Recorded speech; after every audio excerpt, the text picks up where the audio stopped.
여러분을 환영하고 사랑하고 축복합니다. 또 유치부실에서 또 교육관에서 예배에 동참하신 우리 어린 학생들도 또 환영하고 사랑하고 축복합니다. 오늘 저는 요한복음 3장 1절부터 8절까지 말씀으로 어떻게 구원을 받습니까? 제가 역설적인 제목을 붙였어요. 어떻게 구원을 받습니까? 일부러 방법론에 대해서 이렇게 역설적으로 설교 제목을 붙여봤습니다. 여러분, 오늘 우리가 또 아침에 코로나19 때문에 또 못 나오신다고 두 줄이 돼서 못 나오신다는 또 연락을 받고, 요즘은 코로나가 유행이에요. 유행. 그럼 코로나 걸리면 낙심하지 말고, 내 유행병에 걸렸구나. 그리고 일주일 쉬시고 약 드시고 이렇게 하시면 됩니다. 오늘 우리가 살펴봐야 될 말씀은 뭐냐면, 니고데모라고 하는 사람을 중심으로 과연 우리 거듭남이 무엇인지를 한번 살펴보려고 합니다. 이 니고데모라는 사람은요, 관원이었고 아주 유명한 정치인이었습니다. 그래서 예수님과의 대화를 통해서 인간의 지혜가 하나님을 아는데 전혀 도움이 되지 않는다는 것을 잘 드러내고 있는 본문이 오늘 본문입니다. 바리새인이었으며, 니고데모는 바리새인이었으며 관원이었으며 학자였고 선생이었어요. 그러나 세상적인 어떠한 타이틀, 어떠한 지혜로도 하나님께서 택한 백성이 아니면 그 말씀을 깨달을 수 없다는 것이 오늘 본문의 내용입니다. 인간들은요, 구원에 대하여 자꾸 이렇게 말을 합니다. 방법론을 좀 알려달라고 합니다. 방법론을. 부자 청년이 예수님을 찾아와서 그렇죠. 예수님, 선생이요, 우리가 어떻게 해야 구원을 받습니까? 이렇게 질문을 하죠. 할 수 있다는 가정을 세우고 질문을 하는 거예요. 또 니고데모도 오늘 예수님을 찾아와서 그래요. 예수님, 그럼 어떻게 해야 거듭납니까? 할 수 있다는 거예요. 자기는 할 수 있기 때문에 거듭나는 방법만 좀 가르쳐 달라는 거예요. 방법을 제시하면 할 수 있다고 생각하는 것을 하나님께서는 죄라고 합니다. 죄. 그래서 예수님은 너희가 할 수 있는 일이 아니야. 내가 하는 일이야. 이것을 계속해서 말씀을 하고 있습니다. 예수님은 영을 이야기하고 있는데 니고데모는 육에 대해서 이야기를 하고 있어요. 그러니까 서로 대화가 동문서답처럼 느껴집니다. 여러분, 니고데모라는 뜻은요, 백성을 정복한 자라는 뜻이고요, 바리새인이었어요. 여러분, 바리새인은요, 그때 한 6천 명, 예수님 당시 한 6천 명 정도 됐었는데 완벽한 종교 지도자들이에요. 그리고 또 니고데모는 부자였어요. 어떻게 할 수 있느냐? 예수님이 십자가에 죽으시고 부활하실 때, 죽으실 때 모략 100근을 가지고 나왔어요. 그때 당시에 모략 100근을 갖고 장사 지내는데 동참했다는 것은 엄청난 부자였다는 거예요. 또 유대의 관원이었다는 거예요. 관원이라는 것은 많이 배운 사람이에요. 또 관원이라는 뜻은요, 사내들인 공원이라는 거예요. 사내들인 회원은 71명으로 구성됐는데 오늘날의 국회의원과 같은 사람이에요. 그러니까 이 세상에 가질 건 다 가지고 있었다는 거예요. 지금식으로 말하면 니고데모는 신학자였으며 유명한 정치 지도자였다는 거죠. 또 바리새인이었다는 것은 다시 말씀드리지만 그 당시 유대인 세계에서 주류에 속한 최고의 엘리트 그룹이에요. 주류라고 하는 것은 그 시대를 이끄는 집단을 말합니다. 또한 이 니고데모는 겸손한 사람이었어요. 어떻게 목사님 그거 압니까? 30밖에 안 되는 그 목수에게 찾아와서 선생이여 이렇게 말을 해요. 자기는 유명한 정치인이고 바리새인인데도 예수님 30살밖에 안 되는 예수님께 찾아와서 선생이여 말하는 걸 보면 이것도 겸손한 자였어요. 그런데 지금 그 니고데모는 이 모든 지성을 다 갖고 있었지만 예수님이 누구이신지를 온전히 깨달을 수 없다는 거죠. 여러분, 요즘에 이단에 빠진 사람들이 어떤 사람들이 빠집니까? 못 배운 사람들이 빠진 게 아니에요. 어떻게 우리 그래요. 이단 이야기를 하다 보면 어떻게 그런 교수가 어떤 그런 의사가 어떻게 그렇게 유명한 사람이 어떻게 이단에 빠졌어? 이해가 안 된다. 그런 이야기를 많이 들었을 거예요. 여러분, 많이 배우면 배울수록 어디에 빠지기 쉽냐? 이단에 빠지기가 쉽다는 거예요. 왜 그럴까요? 자기는 안다는 거예요. 자기는 이성적으로 이해가 된다는 거예요. 그래서 그게 맞다는 거예요. 그래서 오늘도 니고데모라는 사람도 예수님을 만나지 않았으면 구원받지 못할 사람이었다는 거예요. 그래서 예수님을 만남으로 구원의 현장으로 이끌어가는 그 현장을 우리가 만나게 됩니다. 요한복음 3장 1절 볼까요? 그런데 바리새인 중에 니고데모라 하는 사람이 있으니 유대인의 지도자라. 그가 밤에 예수께 와서 이르되, 항상 성경은요, 이 그냥 적어진 게 없어요. 낮에 왔다, 오후에 왔다 할 수도 있잖아요. 근데 왜 밤에 왔다 그럴까요? 밤이라고 하는 것은 뒤에 말씀드리겠지만 구원받지 못하는 상태. 다시 말해서 그 율법주의에 빠져있는 바리새인들 중에 구원받지 못한 지금 바리새인들을 향해서 뭘 말씀하고 있냐? 너희는 아직도 구원받지 못한 사람들다라는 거예요. 여러분 가룟 유다가 언제 나가죠? 밤에 나가죠. 예수님 팔려고 언제 나가요? 밤에 나가잖아요. 구원받지 못한 상태를 상징적으로 설명한 것이 밤이에요. 예수님이 이 땅에 왜 오셨어요? 밤의 인간을 무슨 인간으로? 낮의 인간으로 바뀌어주려고 왔잖아요. 밤에 예수께 와서 이르되 우리가 당신은 하나님으로부터 오신 선생인 줄 아나이다. 하나님이 함께 하시지 아니하면 당신이 행하는 이 표적을 아무도 할 수 없습니다. 그러니까 그 니고데모는 예수님이 하신 표적을 보니까 당신은 일반 사람들하고 좀 틀린 것 같은데 혹시 선지자입니까? 대체 누구냐는 말이에요. 3절에 예수께서 대답하여 이르시되 진실로 진실로 내게 이르노니 사람이 거듭나지 아니하면 하나님 나라를 볼 수 없다. 아니 당신이 누구십니까? 모르는데 예수님은 딴소리를 하는 것 같아요. 근데 다른 소리 아무 그냥 생뚱맞은 소리를 하는 것 같아요. 당신은 도대체 누구냐 이렇게 물어볼 때 사람이 거듭나지 아니하면 하나님 나라를 볼 수 없다. 그러니까 예수님의 관심은 뭐냐? 네가 거듭났느냐 안 거듭났느냐 여기에만 관심이 있다는 거예요. 니고데모가 이르되 사람이 늙으면 어떻게 날 수 있사옵나이까? 두 번째 모태에 들어갔다 날 수 있사옵나이까? 다시 말씀드리지만 밤이라는 것은 율법주의 상태, 아직 구원받지 못한 상태를 의미해요. 예, 그래서 우리 예수께서 이 땅에 오신 이유는 밤의 인간들, 흑암의 인생들을 빛의 인생으로 바꾸기 위해 오셨다는 거예요. 예수님은 거듭나지 않으면 예수님이 말씀하신 것을 알 수 없다고 합니다. 니고데모야, 네가 거듭나지 않으면 내가 아무리 나는 이런 사람이라고 말을 해줘도 너는 모른다는 거예요. 예, 나는 하나님의 아들이라고 말해줘도 너는 도저히 이해할 수 없다는 거예요. 하나님께로부터 나지 않는 자는요, 믿고 싶어도 안 믿어져요. 나 예수님 좀 믿고 싶어요. 하늘로부터 하나님부터 나지 않는 자는요, 믿고 싶어도 안 믿어져요. 그런데요, 하나님께로부터 난 자는요, 안 믿고 싶어요. 예수님이 안 믿고 싶어지는데 믿어지는 거예요. 이게 바로 하늘에서부터 났는지 땅에서부터 났는지가 구별됩니다. 그러자 니고데모는 이렇게 말합니다. 그럼 사람이 어떻게 하여야 거듭날 수 있느냐 묻습니다. 해보겠다는 거예요. 여러분 거듭남이라는 것은요 다시 태어남을 이야기해요. 새 창조를 이야기한다는 거예요. 그리스도 안에 있으면 누구든지 새로운 피조물이다. 이 새 창조를 이야기해요. 예수님은 새 창조를 말씀하시는데 니고데모는 육신의 창조를 말합니다. 그래 예수 당신 말대로 내가 거듭나야 당신 말을 알아둘 수 있다고? 그럼 내가 어떻게 하면 거듭날 수 있는지 말해보라는 거예요. 니고데모는 거듭나는 방법론을 알려달라고 예수님께 말씀합니다. 알려만 주면 한번 거듭나 보겠다는 거예요. 니고데모는 자기 쪽에서 어떻게 하든지 예수님과 소통할 수 있는 것을 모색하려고 합니다. 그래서 자신이 알고 있는 지식으로 사람이 태어나는 것으로 말을 합니다. 그럼 내가 엄마 뱃속에 들어갔다가 다시 나오면 되겠니? 이렇게 예수님께 말씀하는 거예요. 인간의 상식으로는 사람이 태어나려면 엄마 뱃속에서 나오는 것밖에 없으니까 니고데모는 그렇게 말할 수밖에 없다는 거예요. 그래서 여러분 보세요. 우리가 성경을 읽을 때요. 우리의 이성과 상식으로 또 문자적으로 해석하고 윤리도덕적으로 설교를 하면요. 이해가 잘 돼요. 왜냐하면 그것은 육의 해석이고 육의 설교이기 때문에 그래요. 그러니까 예수님은 지금 영의 이야기를 하고 있는데 니고데모는 그 육신에 그럼 엄마 뱃속에 다시 들어갔다 나온단 말입니까? 이 문자적으로밖에 해석을 할 수 없어요. 또 상식으로밖에 이것을 이해할 수밖에 없다는 말이에요. 그래서 우리가 문자적 설교를 하나 윤리 도덕적인 설교를 하면요. 아 우리 목사님 설교 잘해 은혜를 받았다 그래. 왜요? 목사도 육의 사람 성도도 육의 사람이기 때문에 육의 말이 잘 통하는 거예요. 그런데 하늘의 복음을 전하면 그게 무슨 소리인지 모르겠으니까 답답해. 예, 그래서 설교가 귀에 안 들리는 거예요. 예, 누가 그래요. 내가 써봐야 반주자가 얼마나 소중한 줄 알지. 그런데도 반주자가 있으니까 얼마나 내가 하루 빠지니까 소중한 줄 알겠어요. 우리 형숙이 형제 가끔 한 번 빠지면 아이고 내가 찬양 도와주니까 목사님 얼마나 좋은 줄 알겠죠. 이제 빠지지 마. 나 다 알아. 다 아니까 이제 빠지지 마세요. 권사님들도 그래요. 내가 한 번 빠져봐야 권사 소중한 줄 알지. 아니면 안 빠져도 내가 소중한 줄 아니까 우리 믿음의 권속들은 그러지 마세요. 그럼 저도 이렇게 말해요. 아니 나도 그러면 육의 이야기를 한번 해볼까? 예? 여러분 그렇게 하면 안 된다는 거예요.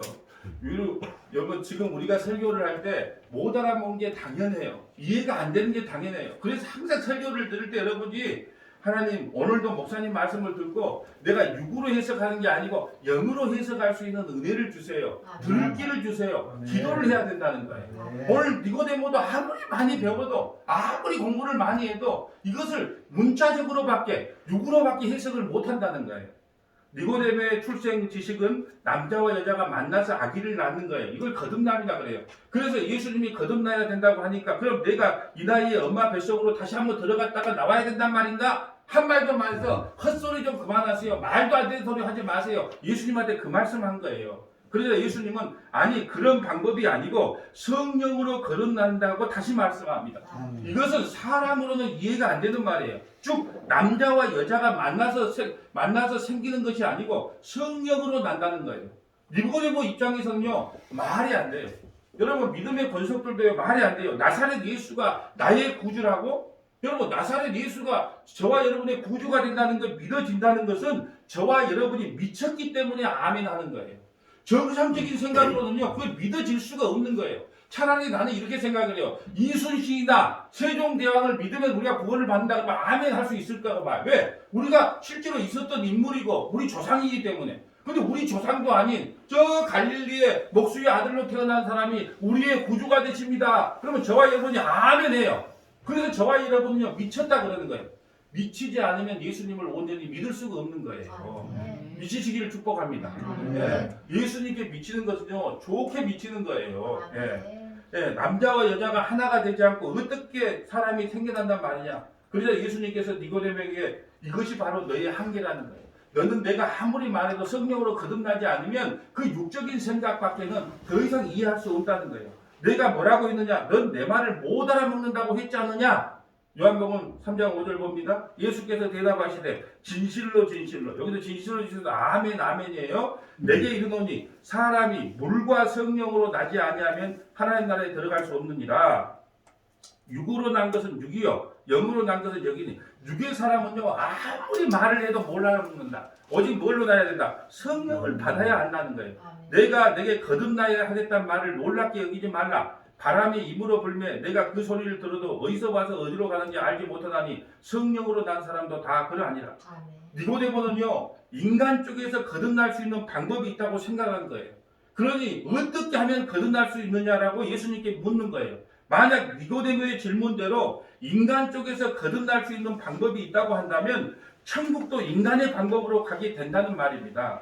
그럼 예수님이 이 땅에 오실 필요도 없고 우리가 예수님을 믿을 필요도 없어요. 왜냐하면 인간 쪽에서 알고 있는 방법으로 거듭나서 천국 가면 되니까요. 인간 쪽에서 천국 가는 방법이 있다면 신앙생활은 아주 간단합니다. 그 방법대로 하면 구원받기 때문이에요.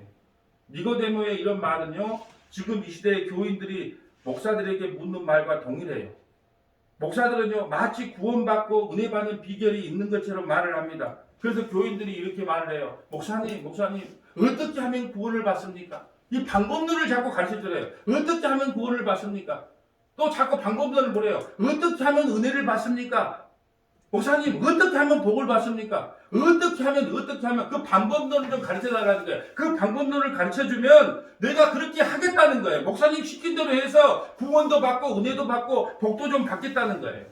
그런데 여러분 구원이란 게 뭡니까? 구원이 뭐예요? 외부에서 끌어내는 것이 구원이에요. 외부로부터 세상으로부터 끌어당기는 것, 끌어내는 것이 구원이란 말이에요. 나의 의지와 상관이 없어요. 하나님이 찾아가서 아브라함을 부르는 게 구원이에요. 모세를 부르는 게 구원이에요. 서머나교의 믿음의 성도들을 부르는 게 구원이란 말이에요. 목사가 할 수 있는 일이 아니란 말이에요. 뭔 방법들을 가르쳐줍니까? 은혜가 뭡니까? 그냥 퍼부어 주는 거예요. 값없이 그냥 공짜로 주는 것이 은혜예요. 목사가 할 수 있는 일이 없어요. 방법론이 아니란 말입니다. 복이 뭡니까? 창세전에 생명책에 기록된 것이 복이에요. 그냥 공짜란 말이에요. 공짜. 그러니 구원도 은혜도 복도 내 쪽에서 할 수 있는 일이 아무도 없어요.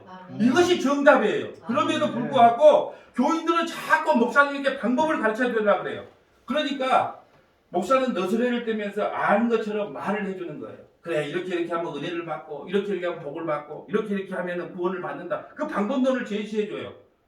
저는 그것을 보면서 둘 다 눈이 멀었구나. 여러분 제가 어제 그젯밤에 이 니고데모를 생각하면서 하도 묵상하면서 잠이 들었는데 저 음량이 잘 안 왔는데 이 니고데모를 생각하면서 계속 생각하면서 잠이 들었어요. 잠깐 잠이 들었는데 어마어마한 교회에 내가 설교를 하고 있는데 반은 성도고 반은 이단이 딱 모여 있어요. 딱 반쪽이 딱 나눠져 있어요. 그러니까 제가 설교를 하려고 그러면 그 이단이 자꾸 뭐 삑삑 소리를 내거나 뭐 소리를 내. 그러니까 저 성질이 가만히 있었겠어요? 갑자기 내려가서 무선 마이크 달라고 무선 마이크 갖고 그 이단들 앞에서도 제가 이렇게 말했어요. 사랑하는 여러분, 구원도, 은혜도, 복도 여러분의 복이 아닙니다. 그건 하나님께서 주신 선물입니다. 직장을 그만두고 나온 가장이 있습니까? 당장 돌아가서 직업을 가지세요. 가정을 때려치고 나온 주부가 있습니까? 당장 돌아가서 애들 밥을 해주세요. 학교를 그만두고 나온 학생이 있습니까? 당장 그만두고 학교에 돌아가서 공부를 하십시오. 일상생활에 열심히 하는 것이 참된 신앙생활입니다. 그렇게 외쳤다니까요. 꿈속에서요. 꿈속에서. 여러분, 왜 사람들이 많이 배운 사람들이 이단에 빠진 줄 아세요? 여러분, 왜 이단에 빠지냐? 구원의 욕구가 너무 강하기 때문에 그래요. 다 갖고 싶은 거예요. 구원의 욕구가 너무 강해. 여러분, 구원은요, 은혜는 하나님 나라에 가는 것은 우리 인간의 목이 아니에요. 하나님께서 여러분에게 주어진 대로 신앙생활 열심히 하시면 되는 거예요. 자꾸 우리가 어떤 뭘 해야 구원을 받는다고 하는 것이 머릿속에 강하게 잡혀있기 때문에 이렇게 해도 방법론에 빠져가지고 이단에 빠지는 겁니다. 방법이 없어요. 여러분 잘 기억해야 됩니다. 구원도, 천국도, 은혜도, 복도 우리의 목이 아니고 하나님의 목인 거예요. 네, 이걸 무시하면 안 된다는 거예요. 여러분 거듭나야 구원을 받는다고 그래요. 뭘로요? 물과 성령으로 다시 태어나야 구원을 받는다. 여기서 거듭난다는 것은 두 가지 의미가 있어요. 거듭난다. 첫째는 다시 태어난다. 다시 태어나는 것을 거듭납니다. 두 번째는 하늘로부터 태어난 것을 거듭납니다. 그래요. 그러니까 한 번 우리가 육체의 몸으로 태어나지만 하늘로부터 다시 한번 태어나야 되는 거예요. 하늘부터 다시 한번 태어난다는 의미가 뭐냐? 물과 성령으로 거듭난다는 거예요. 여러분 물과 성령으로 거듭난다는 것은요. 물은 물 세례를 말하고 성령은 성령 세례를 말해요. 물과 성령으로 거듭나야 구원을 받는다는 것은 물 세례와 성령 세례를 받아야 구원을 받는다는 거예요. 지난번에 우리가 세례에 대해서 간단히 살펴봤어요. 밴드를 통해서. 자, 세례가 뭐라고 했습니까? 연합이라고 해서 연합. 자, 우리가 이번 부활절 날 성찬식을 지금 어느 단계까지 코로나가 진행될지 몰라서 조금만 잠잠해지면 세례식과 성찬식을 하려고 하는데 지금 부활절 날 어떤 상황이 될지를 지금 보고 있습니다. 여러분 세례라고 하는 것은요 연합이에요. 연합. 어떻게 연합이 된다고 했습니까? 세례를 받은 사람이 세례를 주는 사람하고 한 몸이 되는 거예요. 근데 이것은 상징적인 의미예요. 우리가 세례 안 받았다고 구원 못 받는 게 아니에요. 근데 뭘 안 받으면 구원 못 받아요? 성령 세례를 못 받으면 안 받아요. 세례는 안 받아도 구원 받아요. 이건 상징적인 거기 때문에. 그런데 성령 세례를 못 받으면 구원 받을 자가 없다는 거예요. 여러분 로마서 6장 3절 볼까요? 연합을 한번 볼까요? 무릇 그리스도 예수와 합하여 세례를 받은 우리는 그의 죽으심과 합하여 세례를 받은 줄 알지 못하느냐? 그러므로 우리가 그의 죽으심과 합하여 세례를 받음으로 그와 함께 장사되었나니 이는 아버지의 영광으로 말미암아 그리스도를 죽은 자 가운데서 살리신 것 같이 우리도 또한 새 생명 가운데 함께 하려 함이라. 만일 우리가 그의 죽으심과 같은 모양으로 연합한 자가 되었으며 또한 그의 부활과 같은 모양으로 연합한 자도 되리라. 세례라고 하는 것은 연합이에요. 연합. 예수님과 우리가 이제 한 몸이 됐다. 그 연합을 상징한 게 세례라는 거예요. 그래서 예수님께서 세례 요한에게 물세례를 받은 것은 예수님이 죄인 속으로 들어가는 것을 말해요. 죄가 없으신 예수님께서 죄인 속으로 들어가는 이유는 죄인들의 죄를 대신하여 담당하기 위해서입니다. 마태복음 3장 14절 볼까요? 자, 요한이 말려 이르되 내가 당신에게 세례를 받아야 할 터인데 당신이 내게로 오시나이까? 예수께서 대답하여 이르시되 이제 허락하라. 우리도 이와 같이 하여 모든 의를 이루는 것이 합당하니라 하니 이에 요한이 허락하니라. 오히려 예수님께 지금 세례 요한이 세례를 받아야 되는데 세례 요한에게 예수님이 세례를 받은 것은 우리의 모든 죄를 누구에게 전가시킨다? 예수님께 전가시키는 거예요. 여러분 그래서 어떤 분들은요 이 안수기도를 너무 좋아하는데 여러분 잘못 안수기도를 하면요 그 악한 영이 상대방한테 넘어간다니까요. 그걸 잘 명심해서 조심을 해야 돼요. 그 안수 받을 때도 악한 영에게 전가시키는 꼴이 되어버린다니까요. 16절 예수께서 세례를 받으시고 물 위에서 올라오실 때 하늘이 열리고 하나님의 성령이 비둘같이 내려 자기 위에 임하심을 보이소라. 하늘로부터 소리가 있어 말씀하시되 이는 내 사랑하는 아들이요 내 기뻐하는 자라 하시니라. 그러니까 예수님께서 세례 요한으로부터 물세례를 받은 것은 난 이제 너를 대신하여 죽으러 간다는 뜻이에요. 하나님께서 성도의 목숨과 예수님의 목숨을 바꿔치기 하는 거예요. 즉 의인이신 예수님은 죄인이 되고 죄인인 성도들은 의인이 되는 것이 물세례란 의미란 말이에요. 여러분 물세례에 또 다른 의미가 있는데 그건 뭐라 그랬어요? 물속에 잠긴 걸 뭐라 그랬습니까? 죽음이라 그래요. 죽음. 예, 죽음이에요. 우리가 세례를 받는 것은 난 죽었습니다. 어디서 죽었어요? 예수 그리스도와 십자가에 예수께서 십자가에 죽으실 때 함께 죽고 함께 부활했습니다. 이 상징이 뭐라고요? 세례라는 거예요. 세례. 골로새서 2장 12절 봅니다. 너희가 세례로 그리스도와 함께 장사되고 십자가에서 여러분 같이 죽었어요. 여러분 인정 안 하고 싶어도 세례의 의미는 뭐냐? 같이 예수 그리스도와 십자가에서 함께 죽었다는 것을 의미합니다. 세례는. 또 죽은 자들 가운데서 그를 일으키신 하나님의 역사를 믿음으로 말미암아 그 안에서 함께 일으키심을 받았느니라. 또 범죄와 육체의 무할례로 죽었던 너희를 하나님이 그와 함께 살리시고 우리의 모든 죄를 사하시고. 우리는 가만히 있는데 예수님께서 우리 안에 쳐들어온 거예요. 그리고 십자가에서 죽으신 것입니다. 그러니 예수님께서 십자가에 죽으실 때 혼자 죽는 것이 아니라 자기 백성들을 몽땅 안고 죽었다는 거예요. 그런데 예수님이 죽은 지 사흘 만에 다시 부활해요. 그럼 예수님께서 부활하실 때 혼자만 부활했냐는 거예요. 아니다는 거예요. 우리 모두를 안고 몽땅 부활시켰다는 겁니다. 여러분 우리 시골에 가서 농사를 지면요 큰 고구마를 하나 뽑으면 작은 고구마들이 쭉 올라와요. 마치 이거예요. 예수님과 함께 죽고 예수님과 함께 부활한 존재가 뭐냐? 우리 믿음의 성도들이라는 거예요. 예수님이 죽을 때 같이 죽고 살 때 같이 사는 공동 운명체가 우리예요.